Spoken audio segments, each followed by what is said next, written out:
ನಮಸ್ಕಾರ ವೀಕ್ಷಕರೇ, ನೀವು ನೋಡ್ತಾ ಇದ್ದೀರಾ ಪಿಟಿವಿ ನ್ಯೂಸ್ ಕನ್ನಡ. ಮಿನಿಸ್ಟರ್ಗೆ ಸ್ವಾಗತ. ನಾನು ಚಂದನ್ ಶಿಕಾರಿಪುರ.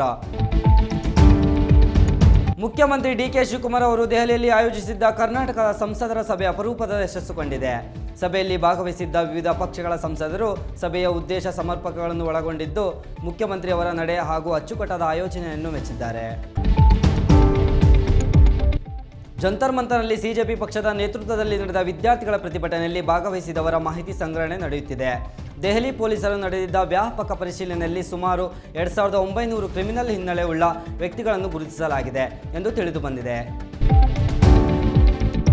ಬೆಂಗಳೂರಲ್ಲಿ ಕ್ಯಾಬ್ಗಾಗಿ ಕಾಯುತ್ತಿದ್ದ ಯುವತಿಯೊಂದಿಗೆ ಅಸಭ್ಯವಾಗಿ ವ್ಯಕ್ತಿ ವರ್ತನೆ ತೋರಿದ್ದಾನೆ. ಹಣ ಕೊಡುತ್ತೇನೆ ಬಾ ಎಂದು ಕಿರುಕುಳ ನೀಡಿದವನ ಮೇಲೆ ಆರೋಪವಾಗಿದೆ.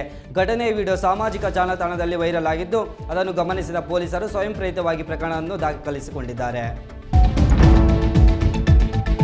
ಮೈಸೂರಿನ ಕೆಎಸ್ ಶಿಲ್ಪಾ ಅವರು 4 ವರ್ಷದ ವಯಸ್ಸಿನಲ್ಲಿರುವಾಗ ಕಾರು ಅಪಘಾತದಲ್ಲಿ ಕಾಲು ಕಳೆದುಕೊಂಡಿದ್ದರು.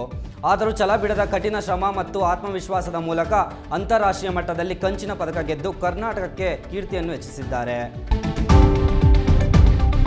ಅಂತಾರಾಷ್ಟ್ರೀಯ ಮಟ್ಟದಲ್ಲಿ ಕಂಚಿನ ಪದಕ ಗೆದ್ದು ಕರ್ನಾಟಕದ ಕೀರ್ತಿಯನ್ನು ಹೆಚ್ಚಿಸಿದ ಮೈಸೂರಿನ ಕೆಎಸ್ ಶಿಲ್ಪಾ ಅವರಿಗೆ ಮುಖ್ಯಮಂತ್ರಿ ಡಿಕೆ ಶಿವಕುಮಾರ್ ಅವರು ಸಾಮಾಜಿಕ ಜಾಲತಾಣದ ಮೂಲಕ ಅಭಿನಂದನೆ ಸಲ್ಲಿಸಿದ್ದಾರೆ.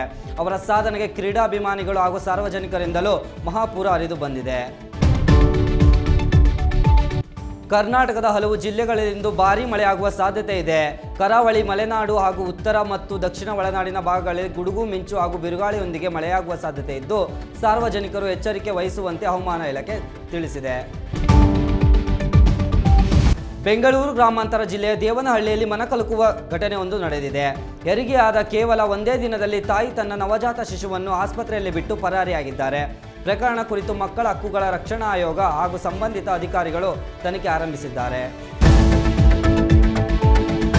ಕಾವೇರಿ ನೀರು ಹಂಚಿಕೆ ವಿಚಾರದಲ್ಲಿ ಕರ್ನಾಟಕಕ್ಕೆ ಮತ್ತೊಮ್ಮೆ ಹಿನ್ನಡೆಯಾಗಿದೆ. ತಮಿಳುನಾಡಿಗೆ ಮುಂದಿನ 15 ದಿನಗಳ ಕಾಲ ಪ್ರತಿದಿನ 3500 ಕ್ಯೂಸೆಕ್ ನೀರು ಹರಿಸುವಂತೆ ಕಾವೇರಿ ನೀರು ನಿಯಂತ್ರಣ ಸಮಿತಿ ಮಂಗಳವಾರ ಶಿಫಾರಸು ಮಾಡಿದೆ.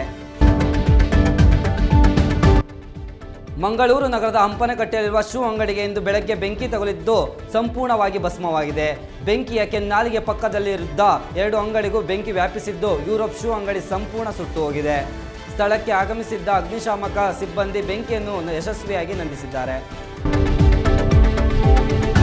ಮಾರುತಿ ಸುಜುಕಿಯ ಬಹುನಿರೀಕ್ಷಿತ ಹೊಸ ಬ್ರೀಜಾ ಕಾರು ಅದ್ದೂರಿಯಾಗಿ ಅನಾವರಣಗೊಂಡಿದೆ. ಹೊಸ ವಿನ್ಯಾಸ, ಅತ್ಯಾಧುನಿಕ ತಂತ್ರಜ್ಞಾನ ಹಾಗೂ ಹಲವು ಪ್ರೀಮಿಯಂ ಫೀಚರ್ಗಳನ್ನು ಒಳಗೊಂಡಿರುವ ಈ ಕಾರು ಗ್ರಾಹಕರ ಗಮನ ಸೆಳೆಯುತ್ತಿದೆ.